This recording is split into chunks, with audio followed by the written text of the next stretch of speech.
So here we go. Let's look into this a little bit more. And let's talk about this. Let's talk about this, my friends. Let's change that up there. And here we are. And we are in News Chronicle, Thursday, April the 3rd, 1958. Bruce Rothwell reporting. Soviet has cocked a Snook at Ike's Genteel H-bomb. Yes. Okay, so this has a little bit about Kitchener, just a little bit, but this is how because nuclear weapons and foreign policy, as you see written there, is a really, really important work at this point. This is mid-50s, late 50s, and you've got this fear of nuclear war all around you. So a guy who puts himself in the position of the all-knowing nuclear brain is the person who gets a lot of attention. And this is what I want to show with this. He's getting a lot of attention by the late 50s. He's not in any type of office, but people still know his name. The Russian decision to end atom tests could play havoc with Pentagon's nuclear strategic plan. This planning rules out an all-out thermonuclear war as impossible and concentrates on limited nuclear war strategy. Now, one of the reasons we're looking at this now, that sentence there, limited nuclear war strategy. If we are to enter into a nuclear war anytime in the near future, something that is being posited by all Western media to scare the hell out of people, to make a new 1950s, oh God, nuclear war, it's obliteration. No, they will be looking at making limited war, which is something Kissinger was all about. Limited nuclear war strategy is the next step up from that. As Mr. Dulles indicated at a press conference yesterday, US policy was to improve the H-bomb so that it did not threaten the existence of humanity. It was to be refined and sophisticated to become a distinctive, discriminating weapon. What? How can you make something that's so big and disastrous as a H-bomb distinctive, discriminating? Oh, it discriminates, it only kills the Russians. Well, for the Dulles brothers, who Russians and blacks, so they could get rid of those, can't they? The rules.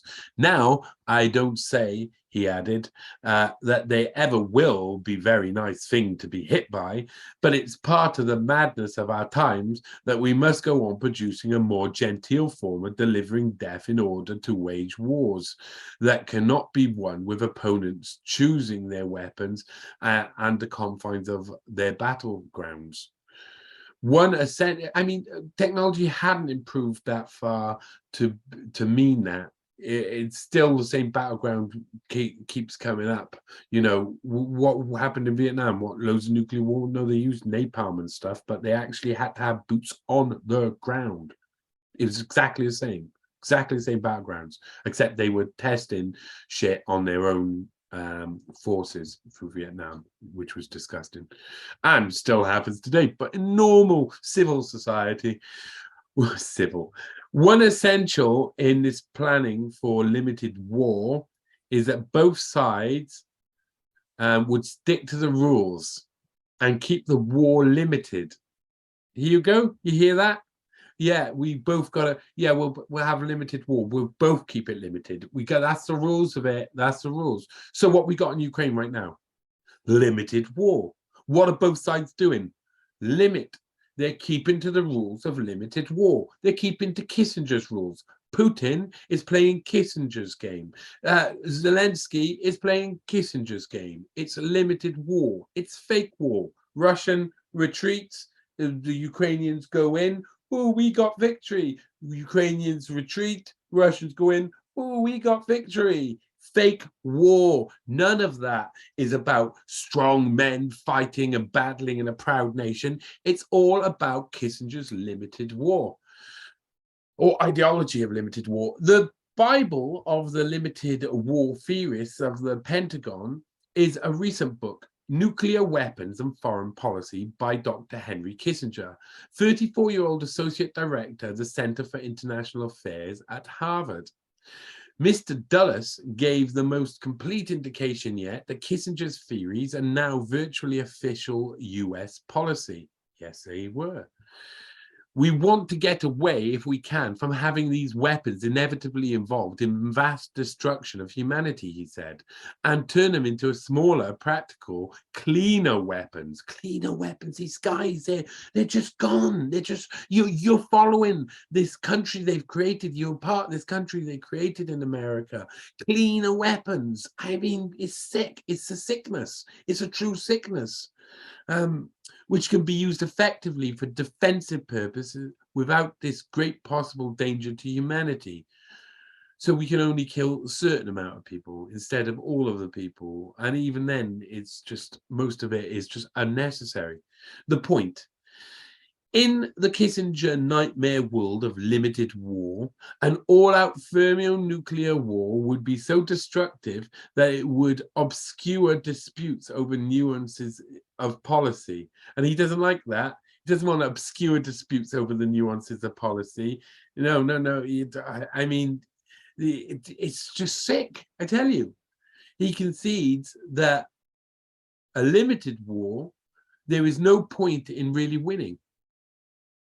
Think about that. He concedes that in a limited war, there is no point in really winning. That's what we see all the time, all around. Iraq, Afghanistan, all of that. Did anybody win? Well, when the first Gulf War, what did they do? They went in really quickly, and then they left again. It was about limited war. And this is Kissinger's, this is the Bible of limited war. It's all about Kissinger. So if we want to change the way we do things in humanity, changing the way we do war and seeing war is really important. Like, not at all, no war. For them, it's like, oh, not this terrible. You don't want that terrible war, do you? No, we'll just have this little war where we kill babies here and there. You know, that's what you support by voting these people into power. But these theories depend on one thing. Unless there has been at least some degree of comprehension of the nature of limited war on both sides, it may be impossible to improvise it in the confusion of battle. Again, fake war. Oh, as long as we both agree that it's fake, we should be fine. We should be able to just do it. Thus, the prerequisite for it is for both sides to have direct intelligence about the other's intentions. You hear that? It makes sense to tell the other side what the intentions are, which is exactly what happens nowadays in the arena of limited war that we see every day, and all through my life. The dilemma. Alas, Mr. Dulles had to admit yesterday, when asked about Russia's intentions in the field, we know what we know, but we don't know what we don't know. You hear that from anywhere?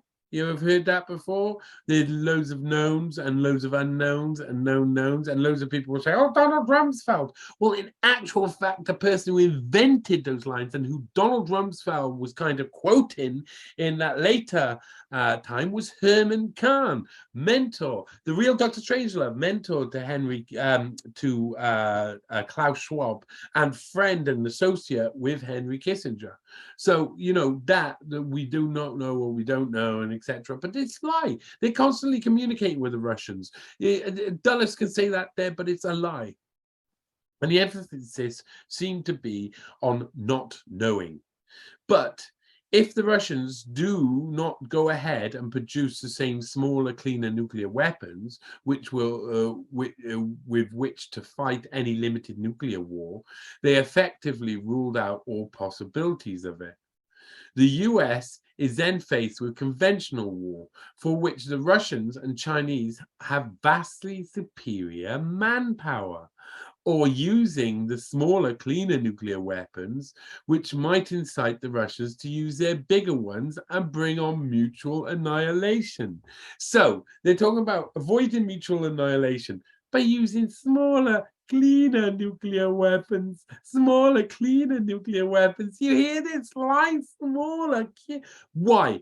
Because they know the Russians and Chinese have vastly superior manpower. So you could have a battlefield where you have all of the strategy going off, some of the most amazing strategic minds on the American side, and they would be overpowered by the sheer numbers of Russians and Chinese, and they know it fully well. So instead, they want to turn the theater of war into a limited nuclear war. That's what they want to do here. They want to change it to a limited nuclear war. That's horrible. Oh, God. Yeah. Sorry.